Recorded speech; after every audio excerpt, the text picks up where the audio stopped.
आणि आर्टिफिशियल इंटेलिजन्सच्या माध्यमातून आपलं जग बदललं. म्हणजे मी तुम्हाला गंमत म्हणून सांगते की पार्लमेंटमध्ये भाषण करताना आम्हालाही कधी कधी काळजी वाटते, कारण का एखादं बिल हे चॅट जीपीटीवर टाकलं तर चॅट जीपीटी भाषण बाजूनी करायचं का विरोधात करायचं ह्याचे दोन्ही वेगळे पॉइंट्स काढून देतं. आणि त्याच्यामुळे आम्ही टाकतो, आता न्यूक्लिअर अग्रीमेंटचं बिल आलं, न्यूक्लिअर बिलचे फायदे टाकले की ते फायदे धडाधडा येतात.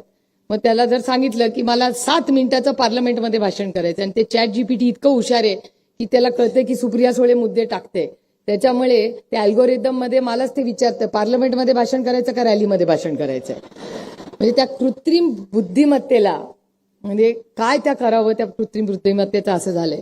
पण ऍट द सेम टाइम कृत्रिम बुद्धिमत्ता ही अतिशय महत्वाची आहे, पण कृत्रिम बुद्धिमत्ता असली तरी ती आर्टिफिशियलच आहे. ती कधीही माणसाची जागा घेऊ शकत नाही, याची जाणीव आपण सगळ्यांनी ठेवली पाहिजे.